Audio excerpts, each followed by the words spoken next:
اللہ عنہ بیان کرتے ہیں کہ جب رسول اللہ صلی اللہ علیہ وآلہ وسلم نے لوگوں کو نماز کے لیے جمع کرنے کے لیے ناقوس بجانے کا حکم فرمایا تو میں نے خواب میں ایک شخص کو ہاتھ میں ناقوس اٹھائے ہوئے دیکھا۔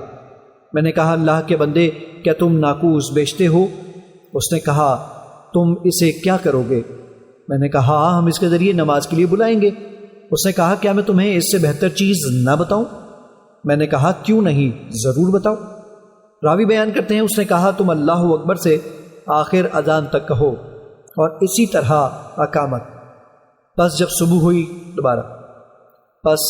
صبح ہوئی تو میں رسول اللہ صلی اللہ علیہ وآلہ وسلم کی خدمت میں حاضر ہوا اور انہیں اپنا خواب سنایا تو آپ صلی اللہ علیہ وآلہ وسلم نے فرمایا انشاءاللہ یہ سچا خواب ہے، آپ بلال کے ساتھ کھڑے ہوں اور آپ نے جو دیکھا ہے وہ بلال کو سکھا دو، وہ ان کلمات کے ساتھ اذان دے کیونکہ اس کی آواز آپ سے زیادہ بلند ہے۔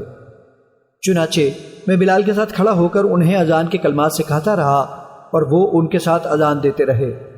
راوی بیان کرتے ہیں عمر بن خطاب رضی اللہ عنہ نے اپنے گھر میں اذان کی آواز سنی تو وہ اپنی چادر گھسیٹتے ہوئے تشریف لائے اور کہنے لگے اللہ کے رسول اس ذات کی قسم جس نے آپ کو حق کے ساتھ مبعوث فرمایا، جو کچھ انہیں دکھایا گیا ہے بالکل وہی کچھ میں نے دیکھا ہے۔ تو رسول اللہ صلی اللہ علیہ وآلہ وسلم نے فرمایا اللہ کا شکر ہے۔